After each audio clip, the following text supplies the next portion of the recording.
السلام عليكم ورحمة الله تعالى وبركاته. كي دايرين؟ لاباس عليكم بخير؟ اتمنى ان شاء الله تكونوا بخير وعلى خير وفي احسن الاحوال.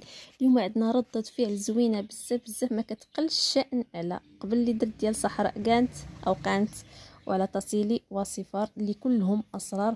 فهذا الفيديو ديال قصر الدرع. نشوفوا اليوم قصر الدرع، واحد القصر غامض في الجزائر اللي صراحه انا اول مره كنكتشفه. عجبني بزاف وقلت والو خاصني نحط عليه ردة فعل، وحتى اللي ما تعرفوش يتعرف عليه، لانه هو واحد القصر اللي معلمه غامضه وسط الصحراء الجزائريه، اللي كيتعتبر واحد من اغرب القلع والقصور اللي كاينه في العالم كامل باسره. فيلا معايا نكتشفوا قصر الدرع، القصر المهجور وسط الرمال ديال الصحراء الجزائريه.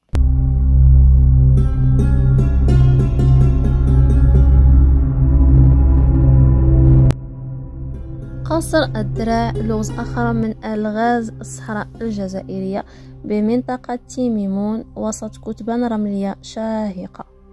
يقع بين بلدتي ولاد سعيد وقصر قدور على مسافة ما كتجاوز 30 كيلومتر. كيفاش تم التشييد ديالو؟ من طرف شكون اللي بناه، وعلاش تبنى بهذا الشكل الدائري؟ ففعلا اللي قال عليه غامض فهو غامض، لانه ما في حتى نقوش او كتابات كتدل على هوية شكون اللي بناه. في قلب الصحراء الجزائرية الشاسعة يجتم وسط الرمال قصر غامض يدعى قصر الدرع، وهو دائري الشكل مبني من الحجارة، جدران مضاعفة متينة، ويتكون من 3 طوابق. فيه 3 زيتاج، كيفاش تخيلوا معايا، مبني بالتراب وبالحجاره، وفيه 3 زيتاج وسط الصحراء، وباب واحد فقط. يعني هنا غادي تعرفوا بلي عنده شي لغز.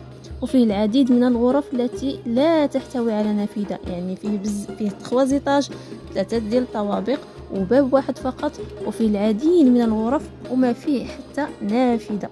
يعني هنا ممكن يتبادر الذهن ديالكم بانه سجن. انا قلت ممكن يكون سجن.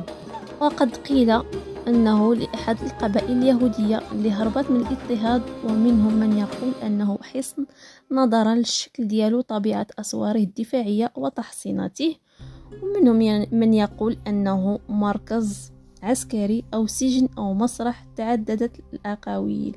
أنا عن نفسي قلت أنه سجن. الرأي ديالكم نتوما، واش بان لكم بأنه سجن أو مسرح أو حصن؟ المهم اللي في بالو شي حاجه يقولها لينا. فكما قلت لكم تعددات الاقاويل بزاف. والغريب انه يقع وحيدا وسط سكون الصحراء، يعني كتشوفوا بوحدو مبني ما معاه حتى شي حاجه اخرى. ربما لو كانت غادي تكون يعني تغمرات بالرمال، وهو بعيد كل البعد عن اي تجمع سكاني قريب، يعني ما حدا حتى شي تجمع سكاني قريب ليه.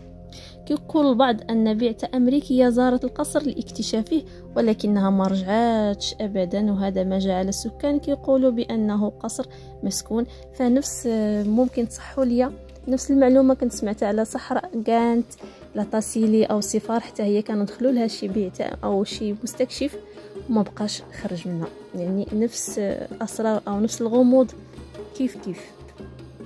المعلومه الاخرى او الاخيره اللي غادي نقولوا علاش تبنى بهذا الشكل الدائري. كيقولوا باللي تبنى بشكل دائري باش ما يتاكلش بفعل الرياح، وكذلك ما تغمروش الرمال ديال الصحراء الكثيفه. الاعزاء ديالي، انا بنفسي تحمست بزاف، اقسم بالله لو كنت في الجزائر، لو كنت غامرت ومشيت زرت هذه البلاصه، فيعني عندها اسرار وكتدفعك الفضول باش تكتشفها، ولو انها كنعرف بانها بعيده عليكم بزاف، يعني صعيب باش الانسان يوصل لها. اخيرا وليس اخيرا، ما سخيتش بكم سلالة فيديو، وما يعني ما سخيتش بهذه المغامره. الصراحه كنت تسحب ليا واش جمعت معلومات بزاف، لقيت راسي داكشي اللي عرفتو قلتو ساليتو، والله ما سخيت. ففي الاخير عاد تقولوا لي شكون فيكم اللي زار هذه البلاصه او صحراء تيميمون قريبه ليه، شكون اللي كيفكر يزورها او لا زارها، واللي عنده اقتراحات اخرى بحال هذا الشكل، بحال هذا القصور، بحال هذا القلع، وهذا يعني هذا الشيء القديم بزاف الغامض، يرسلوا لينا وشاركوا معايا باش انا نشاركوا معكم مع الناس اللي ما تعرفوا. وشكرا بزاف. نشوفكم ان شاء الله فيديو قادم، والى اللقاء. السلام عليكم، باي باي.